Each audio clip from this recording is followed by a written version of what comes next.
Hello my dear students, welcome in this class. मैं विकी राय इस class में आपका हार्दिक स्वागत करता हूँ। मेरे प्रिय छात्रों, इस नमक चैप्टर में कल हम लोगों ने जाना था कि सोफिया लखनऊ से लाहौर जा चुकी है अपने प्रियजनों से मिलने के लिए। उस लखनऊ में एक अरदास के वक्त, भजन संकीर्तन के वक्त उसकी मुलाकात सिख बीबी से होती है और उस सिख बीबी में उसे अपनी माँ का प्रतिरूप नजर आता है और वो सिख बीबी को अपनी माँ सदृश मान बैठती है।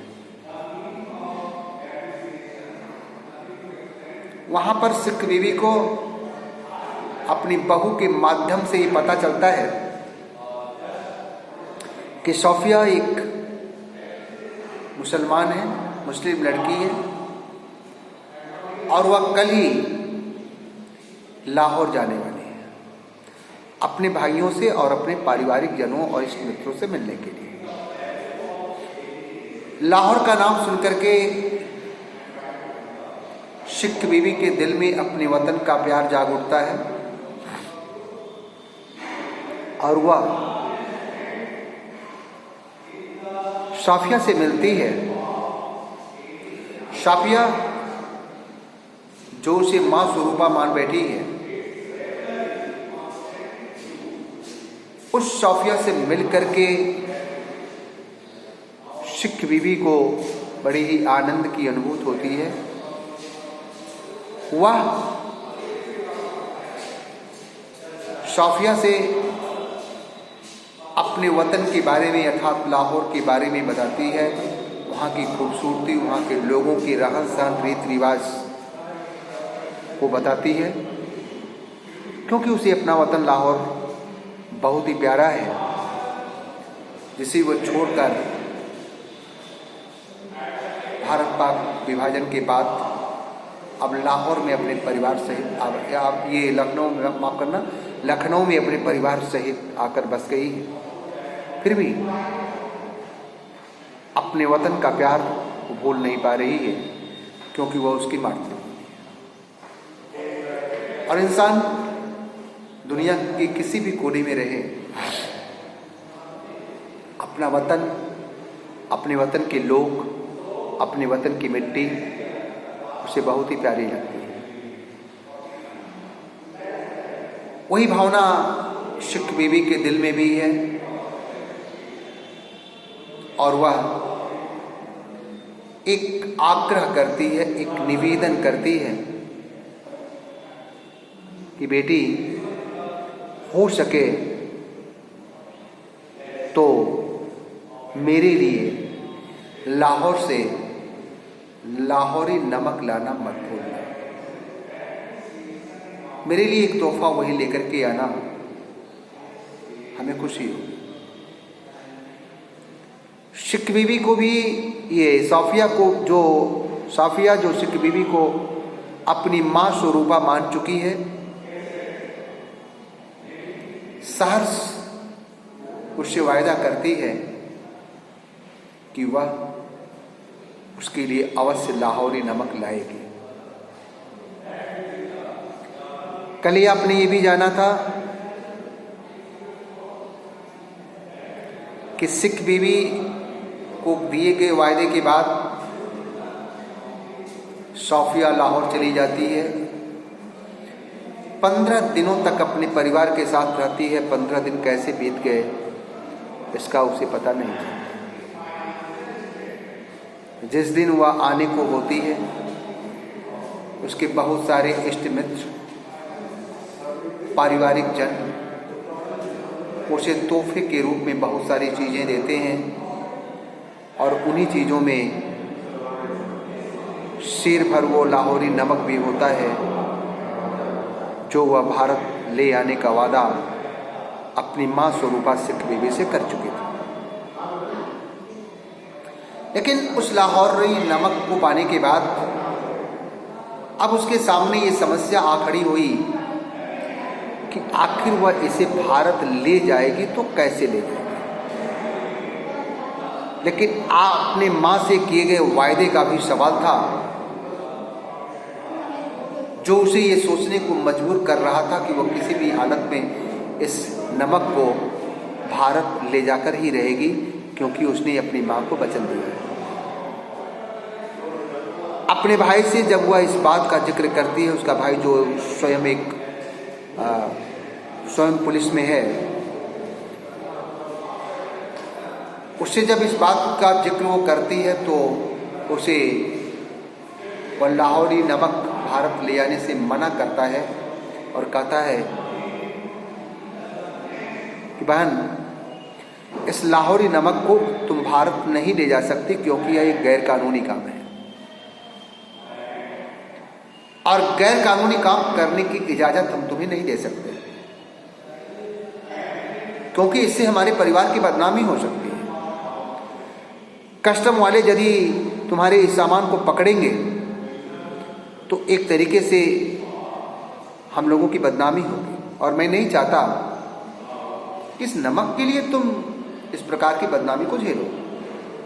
और मुझे हैरानी हो रही है कि यहाँ से नमक ले जाने की आवश्यकता क्या है, जबकि तुम्हारे भारत में हमारे यहाँ से बहुत अधिक नमक मिलते हैं। वह बतलाती है कि वो अपनी माँ के लिए ले जा रही है। माँ की बात सुन करके एक बारगी थोड़ा हैरान होता है उसका भाई, क्योंकि उसकी माँ का इंतकाल बहुत पहले हो चुका था, जब वो भारत नहीं गई हुई थी उसके पहले। तो फिर आखिर यह किस माँ के लिए ले जा रही है, सारी बातें बतलाती है।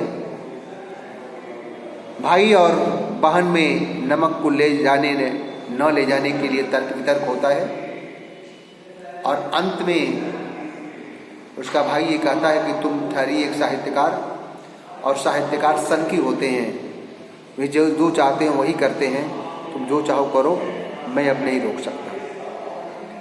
लेकिन उसके इस तर्कों का प्रत्युत्तर भी वो देती है कि दुनिया में इन रिश्ते कानूनों से ऊपर भी एक मानवता का रिश्ता होता है, और मानवता का रिश्ता सभी कानून से बढ़कर के होता है, उसके आगे कोई भी दीवार खड़ी नहीं हो सकती। उसके बाद वह भारत आने की तैयारी करने लगती है, अपने सामानों को पैक करती है।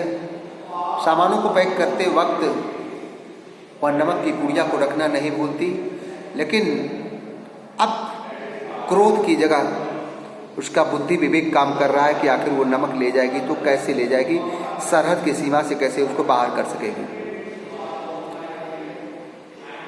वह आखिरी निर्णय पर इस बात को पहुंचती है कि उसे किसी भी हालत में नमक ले जाना है तो ले जाना है।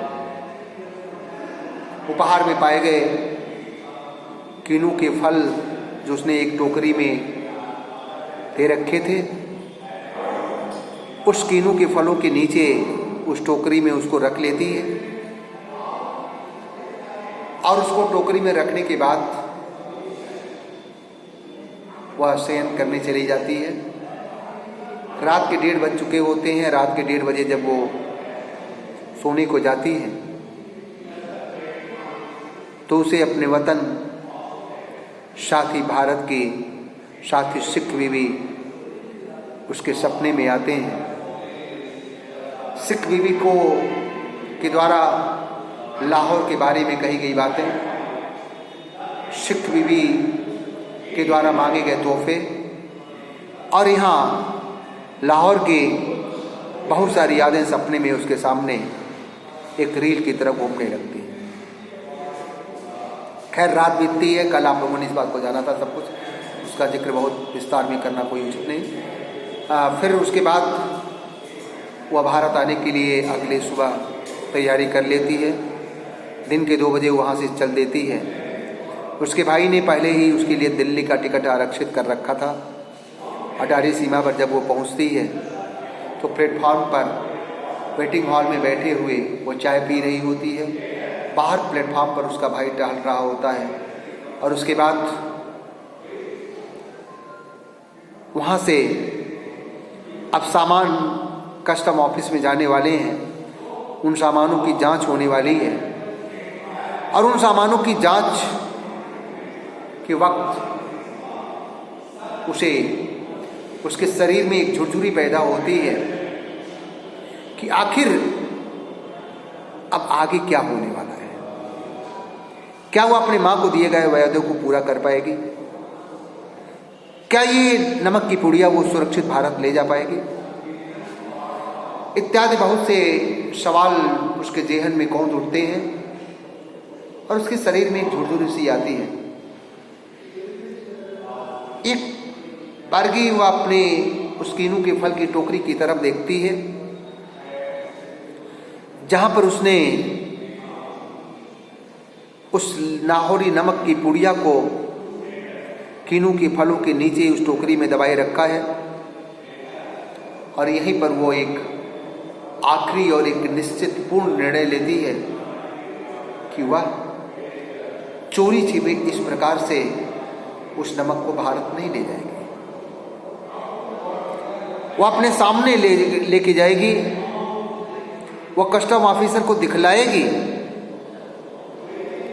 और उन्हें बताएगी कि वो एक गैर कानूनी काम नहीं कर रही।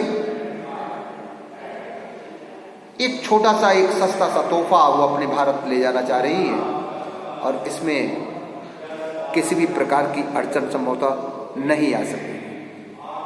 ये सोचकर वह कीनू के फल से भरी उस टोकरी में दबे हुए उस पुड़िया को बाहर निकालती है और उसे अपने हैंड पर्स में रख लेती है जिसमें उसने अपने यात्रा के टिकट, पैसे और अन्य जरूरी कागजात रखे हुए थे। उसको लेकर के निश्चिंत होकर के वो आगे बढ़ती है। जब वह सामानों की जांच करने वाले कमरे के पास पहुंचती है तो उस समय तक वहां के मेज पर रखे हुए सामान जांच करके बाहर निकाले जा चुके होते हैं। सामने मेज खाली रहा होता है। वहां पर एक दुबले पतले जिस्म का एक इंसान खड़ा नजर आता है जिसके शरीर पर कस्टम पुलिस ऑफिसर की वर्दी है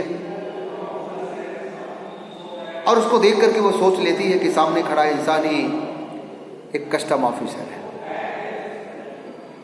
क्लास में मैंने आपसे जिक्र किया था कि सोफिया एक साहित्यकार थी। एक साहित्यकार के दिल में लोगों की नब्ज को पहचानने का एक तरीका होता है, एक सलीका होता है और मानवता के रिश्ते से बंधे हुए वो इंसान होते हैं। इसी कारण दुनिया को वो अपनी रचनाओं के माध्यम से मानवता का संदेश देते हैं, नैतिक गुणों का संदेश देते हैं। उनका दिल नरम दिल होता है, उनका दिल मानवता से भरा हुआ होता है और एक अजनबी से कैसे अपने रिश्ते जोड़े जाते हैं, कैसे किसी को अपना बनाया जाता है, इसकी एक सच्ची पहचान होती है। और शायद उसी तरीके को उसने इजाद किया उस कस्टम ऑफिसर के साथ।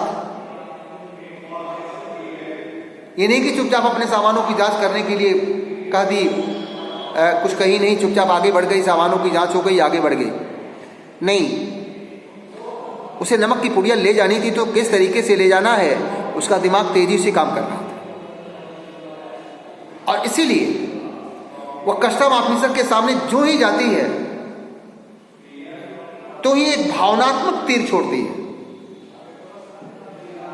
और भावनात्मक तीर ये था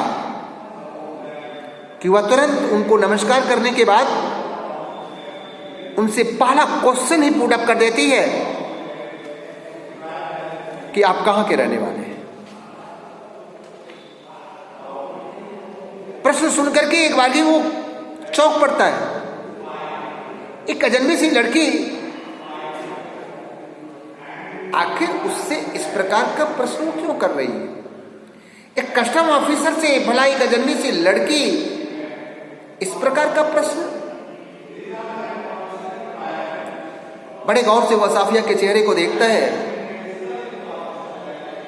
और साफिया के चेहरे को देखने के बाद अनुमान लगाता है कि सामने खड़ी जो लड़की है वो लगता है एक नेक दिल, वह शायद खुद भी एक नेक दिल इंसान था, एक कस्टम ऑफिसर की तरह कड़क स्वभाव का नहीं था। यदि वो कड़क स्वभाव का होता तो शायद वो इसके प्रश्नों का जवाब नहीं देता, लेकिन उसने बतलाया कि मेरा वतन दिल्ली है, मैं भारत का रहने वाला हूं, लेकिन आपके चेहरे को देखकर लग रहा है, आपके शरीर को देखकर लग रहा है कि शायद आप भी भारत के ही रहने वाले हैं, और यहां आज शायद आप अपने अजीजों से मिलने आई थी और अब फिर भारत जा रही हैं।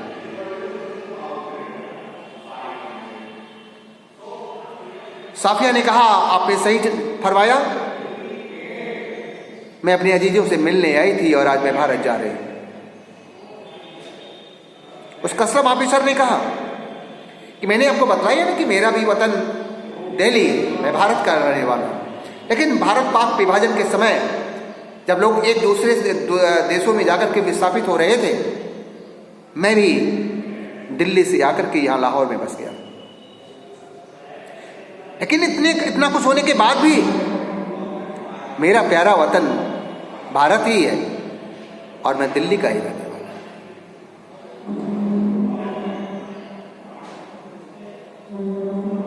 साफिया का एक हौसला बढ़ जाता है कि सामने का इंसान एक नेक दिल इंसान लग रहा है, और वो एक नेक दिल इंसान है, तो उसका एक हौसला बढ़ गया कि शायद वो अपने वायदे को पूरा कर पाएगी और वो अब नमक को भारत ले जाने में सक्षम हो सकेगी। इसलिए उसने तुरंत अपने हैंड पर्स में रखा हुआ नमक का पैकेट निकाला और उसे सामने की मेज पर रख दिया, खोल कर रख दिया, जैसे कस्टम ऑफिसर देख ले कि वो क्या दिखलाना चाहती है, वो क्या कहना चाहती है। और नमक की पुड़िया को सामने खोल कर रख देने के बाद वह आहिस्ता आहिस्ता सारी कहानी बयां कर देती है कि यह नमक की पुड़िया आखिर वो भारत क्यों ले जाना चाह रही है। उसके दिल के जज्बातों को समझकर वह कस्टम ऑफिसर उसके जज्बातों की मन ही मन कद्र करता है, उसे बड़ी खुशी होती है कि भारतवासियों की जो एक सच्ची पहचान दुनिया में है कि वे मानवीय रिश्तों से बंधे होते हैं और वतन का प्यार क्या होता है इस जज्बाती रिश्ते को समझते हैं, तो इस बात को सोच करके उसको दिल को बड़ी खुशी होती है। वह नमक की पुड़िया को फिर पैकेट करता है, लपेटता है और लपेट करके साफिया के बैग में रख देता है। और साफिया के बैग में रखने के बाद उसे कहता है, बहन, दुनिया में कानून से बढ़कर दिल के रिश्ते भी होते हैं जो इन सारी चीज़ों को ख़त्म कर देते हैं। दिल का रिश्ता, मानवीय मूल्यों का रिश्ता, वतन का रिश्ता इन सारी चीज़ों से ऊपर होता है। बहन,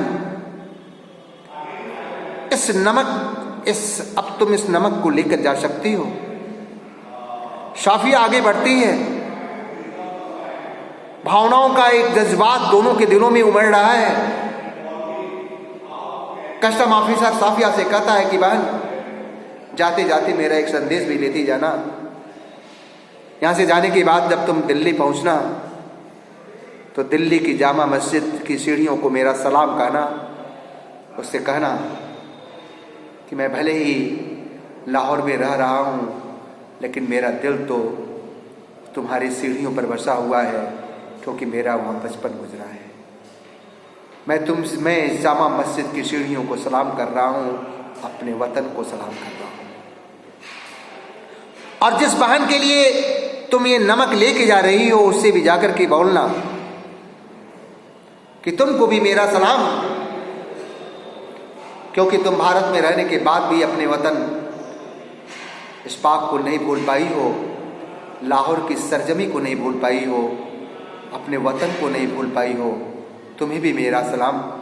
हम लोग दुनिया में कहीं भी रहें, ये राजनयिक रिश्ते, ये सरहद, ये कटीले तार हमारे दिलों में जो एक दरार पैदा किए हुए हैं, हमारे मानवीय रिश्तों में जो एक खटास पैदा किए हुए हैं, एक वक्त आएगा जब रफ्ता रफ्ता सब कुछ ठीक हो जाएगा।